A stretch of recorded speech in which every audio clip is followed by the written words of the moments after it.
Ronan had always dreamed of something more than what his small village could offer. He was a hard-working young man with strong hands from years of laboring and a simple heart. He had grown up in a poor family where every coin mattered and every meal was earned through hard work. But Ronan had always known that there was more to life than just surviving. He dreamed of making a better life for himself through his business, and that dream had led him to the grand kingdom that he had heard so much about. The kingdom was surrounded by rolling hills and crystal-clear rivers, a beautiful land filled with fertile fields, and a market that was alive with excitement. Merchants traveled from far and wide to sell their goods, and the streets were always filled with people buying, selling, and exchanging news. There was a small palace on the hill where King Jaron and his daughter, Princess Selene, lived. But Ronan wasn't interested in the palace or the royal family. He was just a simple merchant, hoping to make a living and find a place to call his own. When Ronan arrived at the kingdom, he set up his small stall in the market. His cart was filled with handmade wooden furniture, simple tools, and trinkets from his village. He looked around, trying to take in the new sights and sounds. The air smelled fresh, and the people seemed so full of life, each carrying on their own small business. But what caught Ronan's eye was the tall, shining palace in the distance. He had heard tales of Princess Selene, the beautiful daughter of the king. Many of the men in the market would talk about her, admiring her beauty. But Ronan had no interest in such talk. He was focused on his work, as always. As Ronan began to settle in and talk with the people around him, he felt a sense of peace.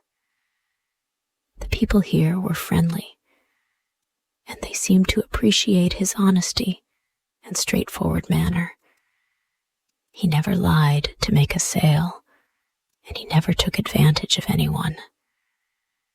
For him, it was about doing what was right, not what was easy. One day, as he was arranging his goods, a figure in a simple cloak approached his stall. The figure's golden hair shone brightly under the sun, and her eyes sparkled with a kindness that drew Ronan in. She looked different from the usual customers. There was a quiet grace about her that made her stand out. "Hello," she said softly, looking at his wooden chairs. "These look like they're made with great care." Ronan looked up, surprised by the compliment. "Thank you," he said with a smile. "I make them myself. They're sturdy and meant to last." The woman smiled back. "They are beautiful." There was something about her, something familiar, but Ronan couldn't place it. They continued talking for a while, and Ronan found himself enjoying her company. She was kind, intelligent, and not at all like the other women who came to the market seeking the attention of the men. As they spoke, Ronan realized that she wasn't just a regular customer. Her eyes, her voice, her way of speaking, it all seemed regal. But she didn't act like a princess. She was different. This woman, whom he thought was just a visitor, was none other than Princess Celine herself. Princess Celine had grown tired of the life she led in the palace. While she was loved by everyone for her beauty, it was hard for her to find someone who saw her for more than her appearance. She wasn't interested in the wealthy suitors who often came to court, offering jewels and gold. They wanted her because of what she represented, not because of who she was. They admired her beauty, but none of them seemed to care about her heart. So, Celine often visited the market in disguise, wearing a simple cloak to hide her identity. She loved the freedom it gave her to walk among the people, to talk with them, and to hear their stories. It was in these moments that she felt most alive, away from the formalities of the palace. One day, while walking through the market, she came across Ronan's stall. She was immediately drawn to his goods, but even more so to the warmth of his smile. There was something genuine about him, something that made her feel comfortable. She didn't feel like a princess in his presence, but rather just a woman talking to another person. They spent time talking, and Celine felt something stir inside her. Ronan wasn't trying to impress her with empty words or lavish gifts. Instead, he spoke with sincerity about his dreams, his work, and his love for the simple things in life. He made her laugh, and for the first time in a long time, she felt like she could be herself. After a while, Ronan noticed that the woman before him was no ordinary market-goer. Her beauty was undeniable, but it was her eyes, her kind, intelligent eyes, that made him realize who she was. He had heard stories of the princess, but he never imagined he would meet her this way. For a moment, he hesitated. How could a man like him, a simple merchant, ever deserve the attention of someone as beautiful and important as her? But Celine smiled again, and for a moment, he forgot about everything else. They talked more, and even though they came from two very different worlds, they connected in a way Ronan had never experienced before. It felt like a friendship was forming, one that neither of them had expected. Lady Mirella had always been jealous of Princess Celine. From the moment the princess was born, Mirella had been overshadowed by her beauty and grace. While she had her own charm, it was always the princess who stole the spotlight. She had always wanted to be the one people admired, the one who commanded attention. Now, with Celine's growing friendship with Ronan, Mirella saw an opportunity to regain control. Mirella was beautiful, with dark hair that flowed like silk and eyes that sparkled like the stars. She knew how to use her charm to get what she wanted, and she had often used it to win favors at the palace.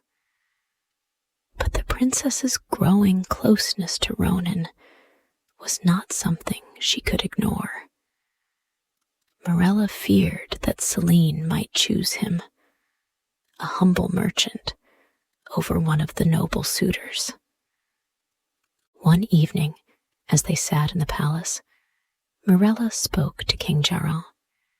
She knew that the king loved his daughter and wanted the best for her, but she also knew that he wanted Celine to marry someone who could offer her a secure future.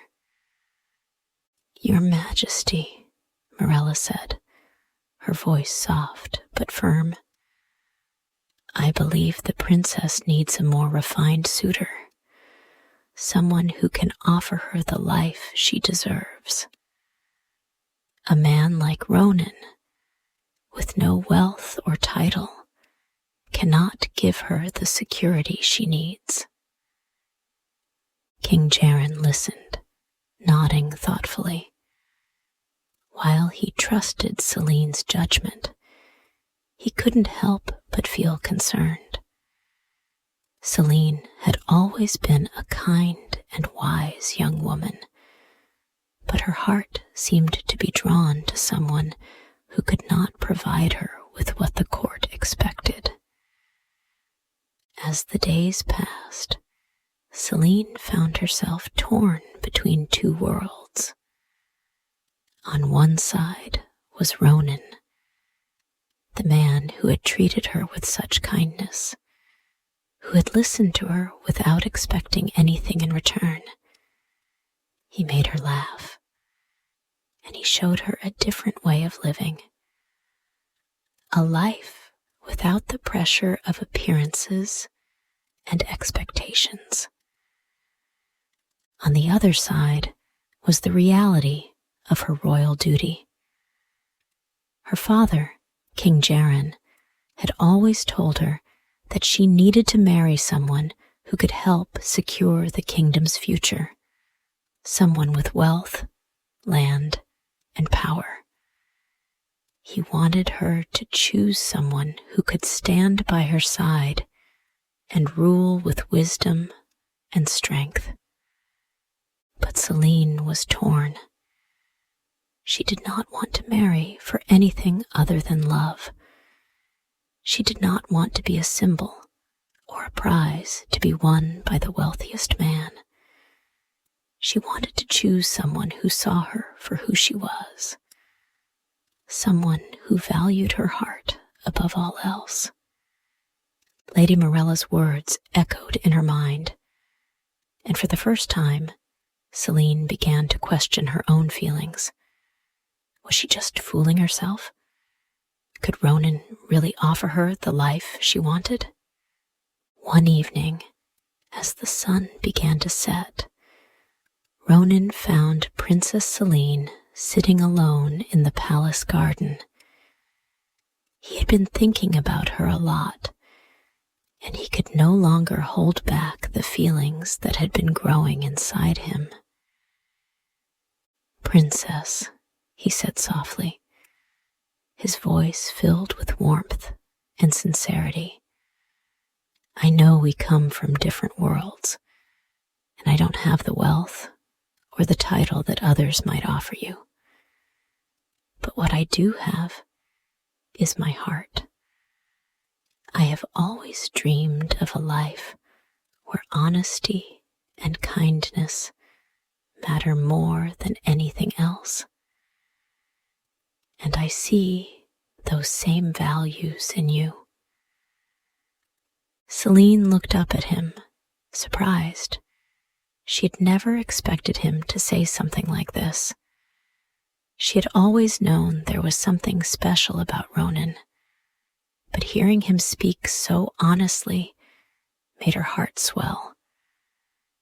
"I care about you, Celine," he continued, "not because of your beauty or your title, but because of the person you are. I want to build a life with you, a life filled with love and respect." Tears welled up in Celine's eyes. For the first time in her life, she felt truly seen.